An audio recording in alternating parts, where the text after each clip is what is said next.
What's going on, my beautiful governors? Welcome to final account update on our restart account in 2024. Our KVK is going to end in around 15 days. So today, as always, we're going to go over the account, the commanders, equipment, what we have done on the account since the previous account update video. So without further ado, let's go. Right, starting with VIP. We are, of course, still VIP 16. I guess I will not cover this VIP section for a very long time because next level VIP 17 is we still need 1 million more VIP points to get there. It's pretty good. All damage, training speed, action point limit, extra 1 blue material choice chest. But as I said, it's going to take so long for us to reach that. I guess I'm not going to, as I said, cover VIP section anymore. Now let's go over the KVK technology. So how I did approach to this KVK tech is a little bit different. Because the thing is, we kind of knew that until Kingsland, we wouldn't have a lot of fighting. And because of that, what I did with this whole technology thing is, as you can see, we have only 16 days left, and I'm just unlocking marching orders to level 5 so that we can proceed to improve morale. As you can see, the prerequisites is marching orders to level 5. But what I did is, I mostly upgraded my economic technology, I should say, in the crystal tech.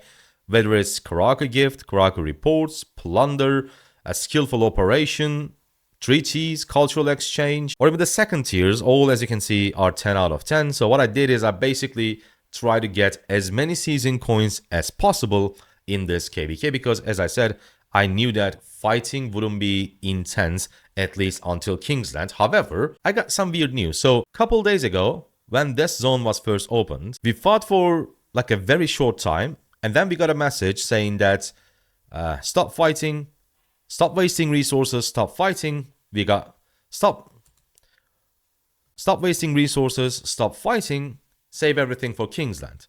However, yesterday we got another message. KVK is coming to an end. DKP is now closed and you might start trading to get your individual rewards. Our enemies are not even trying to fight for Kingsland. So we were supposed to save for Kingsland, but there is also no fighting in Kingsland as well. Which sucks because this means to get the, kill point rewards, you'll need to do a lot of trading. And trading means 1-to-1 ratio, which is really bad. I mean, if you have decent marches, 90% of the time, unless you cut out of position, you're going to trade better than 1-to-1.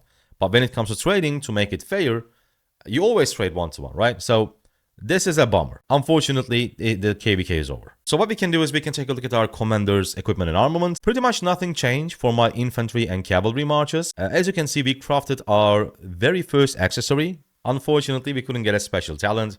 But I guess it's fine. We got a lot of them. So this was the gear on our William Wallace and Liu Che march. And that is the best march for me, at least. They trade amazing. And considering the fact that armaments on this is just so bad. I mean, yes, we do have a rare inscription, but that's probably one of the worst ones. It consumes rage. Yes, it gives you normal damage bonus for 2 seconds, but consuming rage is, in my opinion, always bad. However, the stats are incredibly low. So like even with these type of armaments, William Wallace Liu Che was superb.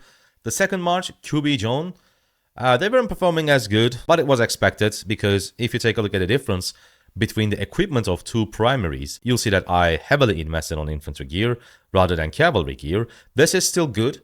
Like in my opinion, the best item that you can see on the screen right now is the best in slots for the amount of material they cost. Obviously, you want all 6 pieces legendary. That's not what I'm saying. But compared to cost, all these pieces are, in my opinion, amazing, but this is more like a budget march. 2 epic items, yes, back in the day, they would have been superb, but with the iconic system and awakened levels, epics are like the gap between the epics and legendaries are just now way greater. So you definitely want to swap these to legendaries as soon as you can. So the main reason we weren't able to change a lot of stuff when it comes to our cavalry and infantry march is because we did invest it on a range march. As you can see, we got 4 legendaries here, 2 epics, both special talented. By no means, these legendaries are the first ones that you should craft, especially the helm. I think helm should be the last thing that you are going to craft. But I simply wanted to try a range march, see how it performs. I could have done it with full epics, but then I guess the results will be not very accurate.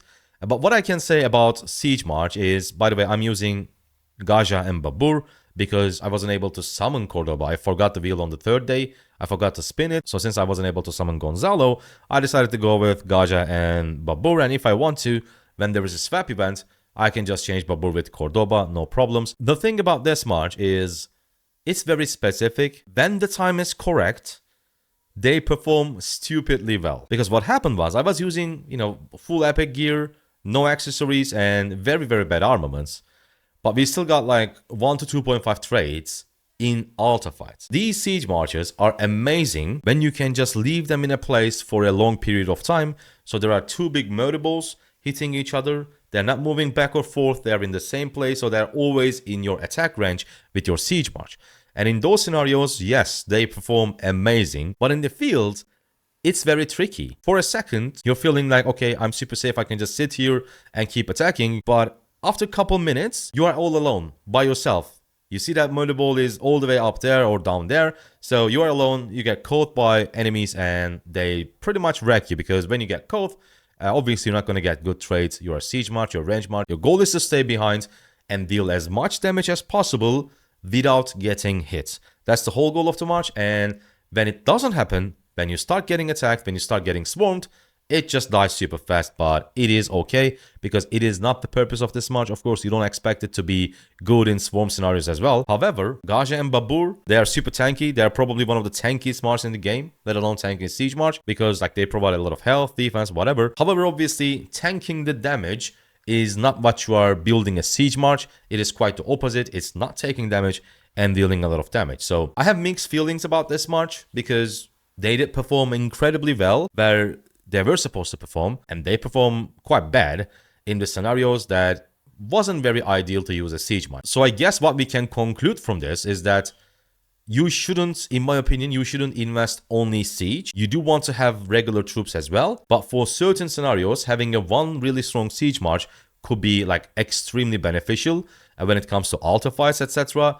But other than that, as I said, normal troops are going to be better in my opinion. Probably already noticed that our luck wasn't the same. We crafted 4 pieces, actually 5, because I also crafted the accessory with the siege gear. We couldn't get any special talents whatsoever, so... Tables... Wait, what? Well, well, well.